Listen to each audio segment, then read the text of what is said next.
Hello, good afternoon, Tribuners. Welcome back with me, Mutiara, in Indonesian News of Tribun Lampung. We will present you an updating and interesting information from every place in Indonesia. And here the complete news. The first news is alleged corruption case in the Supreme Court.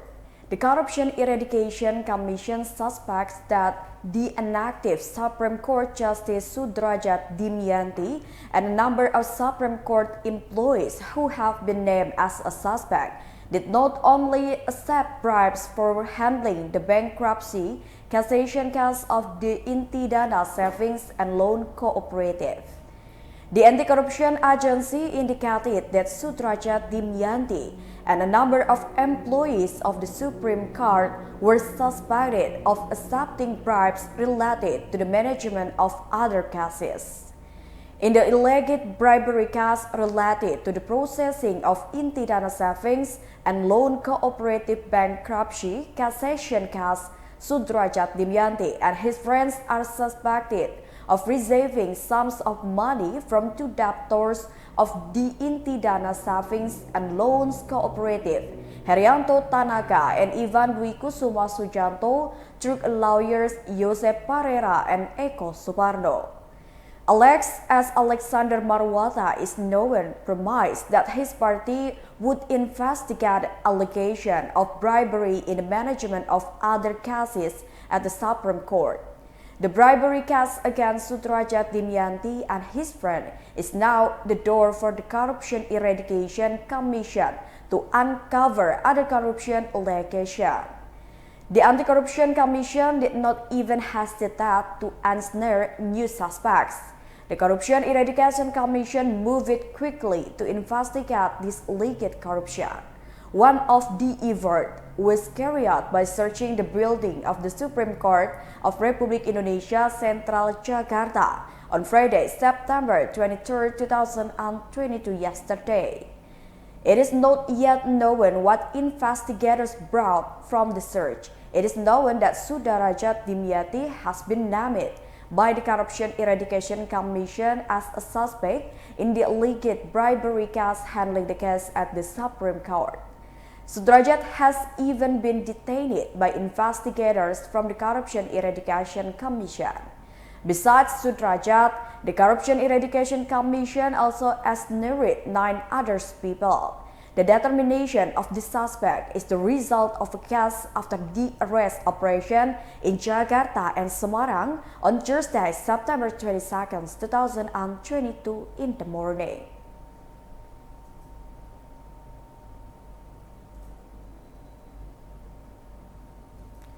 The next news is Deputy Governor of DKI Jakarta, denies allegation that Anies Baswedan is involved in illegal levies. Deputy Governor of DKI Jakarta, Ahmad Riza Patria, forbade the village head from collecting illegal fees under the guise of donation to residents who were handling documents in the village hidden. This also refuted that alleged order from the governor of DKI Jakarta, Anies Baswedan, for the village heads to withdraw donation from residents. Ariza promised to investigate the case of the village head withdrawing donation from residents, which was first disclosed by a member of DKI Regional People's Representative Council from the PSI faction, Justin Adrian Untayana. Ahmad Riza ensured that he would not hesitate to give sanction to the village head who was proven to have collected illegal levies under the guise of donation from these residents. Previously, a member of DKI Jakarta Regional People's Representative Council from PSI faction, Justin Adrian Untayana, revealed that a village head had asked for donation from residents who were taking care of documents in the village hidden. This was revealed by Justin based on complaints from residents who were taking care of a certificate in one of the urban villages in DKI Jakarta. While taking care of the latter, the resident was asked for donation by the head of the local village head office. This young politician also admitted that he immediately confirmed this to the village head, and the village head confirmed it and said it was done on the order of the governor of DKI Jakarta, Anies Baswedan.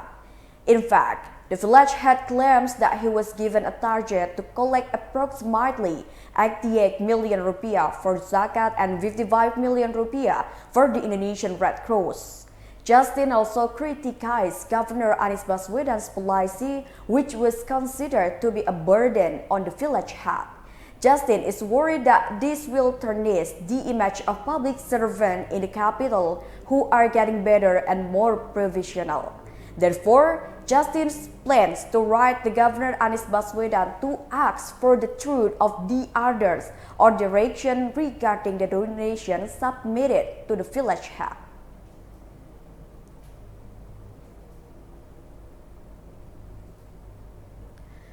The next news is the Alumni Brotherhood 2 want to hold a demonstration against the increase in fuel oil. The Alumni Brotherhood of 212 and a number of elements who are members of the National Movement for People's Defenders will again hold a demonstration around the State Palace, Central Jakarta on Friday, September 23, 2022. Their demands were to ask that the price of fuel oil and the price of basic commodities be lower and to demand that the rule of law be enforced. Secretary of 212 PI Shuro Council Slamet Ma'arif confirmed the action that was held by his side. The action will take place at 1:00 p.m. Slamet claimed that thousands of people attended the demonstration. However, he did not specify the number of mass protests that will come. On the other hand, Slamet explained that the former Grand Imam of the Islamic Defenders Front, Habib Rizik Sihab, would not attend the action. Previously, Islamic Community Organization, together with the Alumni Brotherhood of 212, would hold a demonstration with the demand to reject the increase in the price of fuel oil in the State Palace area on Monday, September 12, 2022. In this action, they voiced their disapproval regarding the increase in the price of fuel oil, which was officially signed by the government since Saturday, September 3, 2022.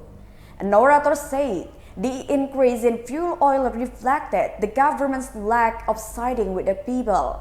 According to him, the community is still not recovering from the COVID-19 pandemic. However, it has been clouded by the increase in fuel prices. For this reason, the orator continued, the masses asked the government to immediately lower the price of fuel oil. Even the orator had asked the parliament to be dissolved.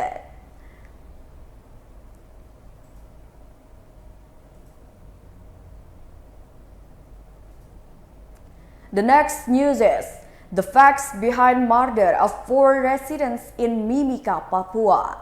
The Commission for Missing Persons and Victims of Violence presented 8 factual findings based on the result of an investigation conducted into the murder and mutilation of 4 residents in Mimika, Regency, Papua. Deputy Coordinator of the Commission for Missing Persons and Victims of Violence, Rifanli Anandar, explained that the investigation was based on statements from a number of parties. Among them were the families of the victims and confirmed directly to the head of the Mimika Resort Police Criminal Investigation Unit, investigators, and the Mimika Regional General Hospital. There are at least 8 factual findings obtained by the Commission for Disappeared Persons and Victims of Violence from the investigation. First, the accusation that 4 victims were involved in the separatist movement was not proven.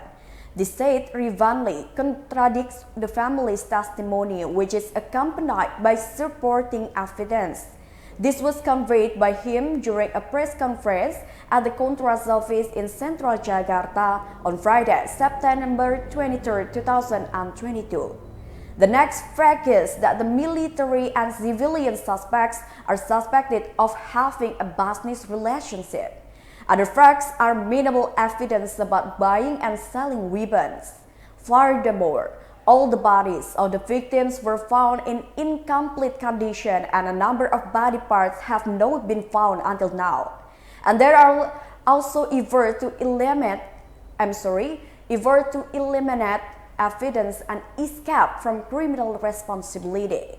Unfortunately, he continued, the family did not receive a response, so that the family did an independent search. Suspicion of violence of producer in the autopsy process.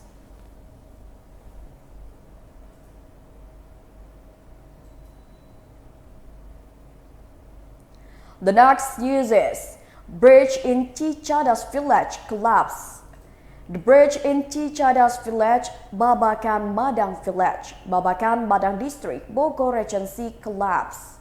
Emergency and logistics staff at the Bogor Regency Regional Disaster Management Agency, Jalaluddin, said this happened because the river's lip was eroded by water.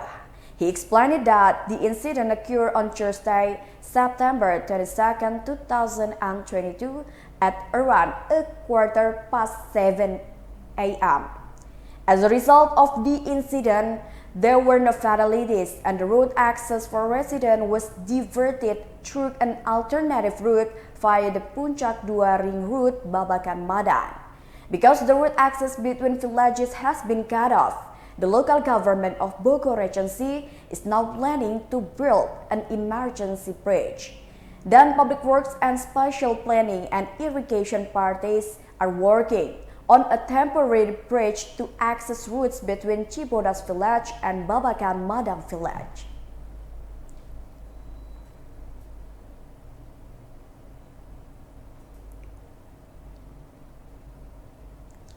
The next news is shallots and garlic at the cheap market are invaded by residents. Although it has been held quite often in Tabalong Regency, the presence of cheap market is always crowded with people who shop. The scene was also found in the cheap market event in the office of the Small and Medium Enterprises, Cooperatives and Trade Industry Office of Tabalong Regency on Thursday, September 22, 2022. Almost all the merchant stands were crowded with visitors who come to shop for their daily needs. Onion and garlic traders are among the most in demand. Within hours, the stock that was brought was sold out. During the 2 times he sold shallots and white onions, he admitted that the public's interest in the cheap market in Tabalong was quite high. Shallots are sold for 24,000 rupiah for 1 kilogram and garlic for 20,000 rupiah for 1 kilogram. At this cheap market, his party brought 450 kilograms of shallots and 200 kilograms of garlic. Everything was almost gone in just a few hours. Farid also said that even though they sell at a lower price, they can still make a profit because apart from these suppliers, they also receive transportation costs from the service. The implementation of low-cost market carried out by Tabalong District Government is also recognized as the right step as an effort to control inflation in the region. For this reason, as a supplier, he is ready to support participating in the implementation of the cheap market, whether it is carried out at the district or provincial level.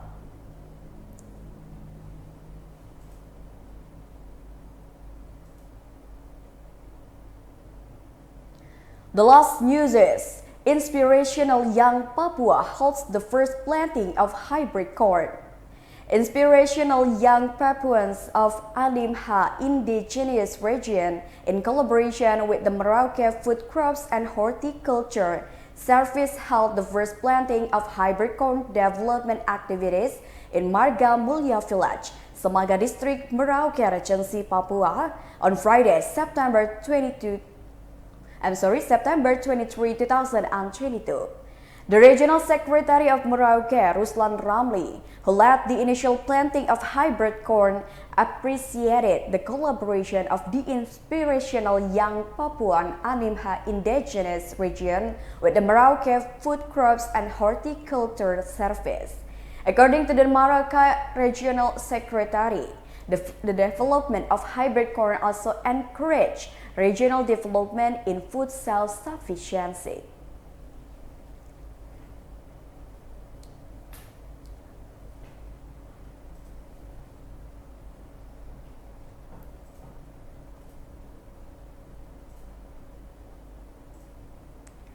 Well, I think that's all the news for today with me, Mutiara. Don't forget to follow us in YouTube Tribun Lampung News Video, Tribun Lampung Facebook, Tribun Lampung Instagram, and TikTok for further information.